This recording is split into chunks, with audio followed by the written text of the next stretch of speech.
Our next roaster is our first roaster. Our first roaster this evening is a very, very funny comedian, a good friend of mine. You can catch her as the host of Undercover. I take that out of here. You can catch her as the host of Undercover on Playboy TV. Ladies and gentlemen, give it up for Kate Quigley. Yay! Whoa. What the hell? What's going on, you guys? How you doing? Elvis, what the fuck, man? That wig, I don't know what's going on with that wig. I'm not sure if you're Elvis or a rabbi. I don't know what's happening. I have to be honest with you guys, this was hard. What's that? Is this on? Yeah. I said I could be whatever you want me to be. I played a rabbi in 3 of my films. I was in many films. That makes sense. This was not easy for me. Elvis Goes to Brooklyn, that's right. This was not easy for me to roast Elvis. I'm not gonna lie to you guys. Like, I seriously was like, Elvis was a fat, womanizing drug addict who died on a toilet. I feel like I'm roasting my fucking father, actually. Or like the last 5 guys I've dated, really. That's why I wore a dress tonight, Elvis. I was like, you're the kind of guy that I'd like to get into long-term relationships with, so this could happen. Could fucking happen. The only reason Elvis showed up tonight is because he heard there was a roast, actually, and he thought we were roasting a pig here. Which is true, we are roasting a pig. Elvis, you're creepy. You have to admit you're creepy as fuck. Like, you totally seem like the kind of guy who jerks off to food porn, if I'm gonna be honest. You have that vibe. You started your career as the king of rock and roll. You ended your career the king of Hawaiian sweet rolls, actually. Like, your voice says king of rock and roll, your body says king of fucking Queens, is what that says. And you sound like my dad after about 12 beers when you sing. You guys heard that Elvis had a brother who died in the womb, right? He was stillborn 24 minutes before Elvis came out because he couldn't even stand the sound of Elvis's voice in the fucking womb. All the sounds you're making there, he's like, I'm just gonna kill myself, is what's gonna happen. It's mean. This is a roast, you guys. It's a fucking roast. That's way too soon. Oh, Elvis, you were so fat by the end of your career, you were stuffing your mouth more than a stripper paying off student loans. It was crazy. It's true. It's true. Your body was 96% peanut butter, actually, when you died. All Shook Up wasn't just a song title. It's actually what happens to you if you go too long without your diabetes medication, is what I heard. Seriously, though, you have the hair of James Dean and the body of Paula Dean. What the fuck is that? It's hard to make fat jokes with him because he looks fucking great, though. Like, why didn't you bring a fat fucking Elvis? What is this shit? Elvis, you use more hair gel than an Armenian Uber driver. It's disturbing. Elvis was a thief, everyone knows. Elvis, you took credit for the style of music that was pioneered by Chuck Berry, Little Richard, countless other black musicians. Let's face it, you actually benefited more from the hard work of unpaid black men than slave owners, if we're being honest.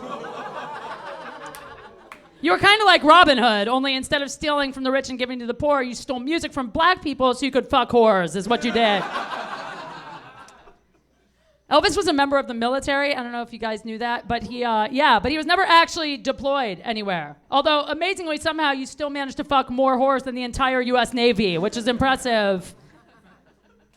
When you died, you weren't cremated. That's true. But it was fitting, actually, that you were put to rest exactly the way you love to live your life. Buried deep inside a dirty hole is where he went. It's crazy if you read up on how many girls Elvis fucked. It's insane. You actually fucked so many girls. I'm like, thank God AIDS wasn't around in your lifetime. But the only reason AIDS wasn't around, actually, is because AIDS was scared of catching Elvis, is what was happening. One of your most famous songs is called Blue Suede Shoes, which is ironic because that's actually what a girl's pussy was called after you beat it up. It was the same...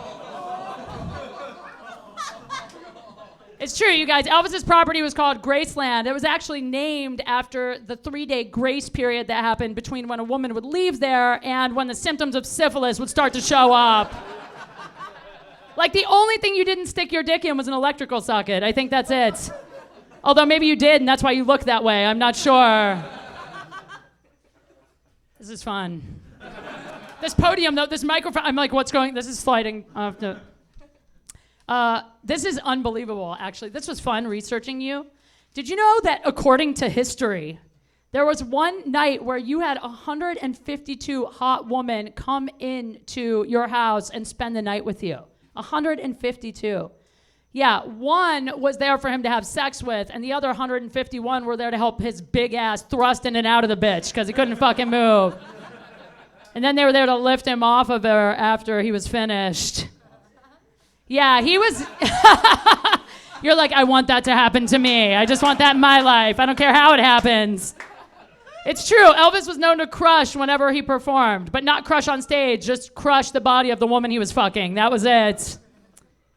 It's so weird, Elvis, because you started your career as like a symbol of masculinity. Like you were chiseled, handsome, this alpha male, right? And then you basically chopped off your dick when you became known for wearing these blingy one-piece unitards. And I think it sucks that no one is even giving you credit for being the original Caitlyn Jenner. That's bullshit. I'm proud of you. I think you own more bedazzled jackets than a middle school cheer squad, actually. And what the fuck was with the cape? Why were you wearing a cape? The only thing super about you were your orders at McDonald's. That was it. Elvis had a really hot wife. He was married to Priscilla Presley. She was stunning. Yes, yes. You guys in the front are like, everything about Elvis we love. You know he fucked teenage girls, right, guys? No, but it's true. It's crazy. You were married to Priscilla Presley, and you guys had a beautiful baby, Lisa Marie, which I feel is like proof that when two attractive people have babies, they're beautiful. Because, you know, Lisa Marie turned out to be a very handsome man, I think. She's lovely. They say that girls always marry guys who are like their father, which is very true. It's totally true, because Lisa Marie married Michael Jackson, and you guys have a lot in common. You're both white guys trying to make black music, and that's... it's real. Lisa had a lot of daddy issues, though. I feel like Lisa Marie, I can relate to her. Like, the daddy issues thing, she was daddy issues all the way. Like, marrying Michael Jackson is proof that you have daddy issues. He's the only guy who's, like, black enough to piss off your dad, but white enough to not wreck your pussy. That's...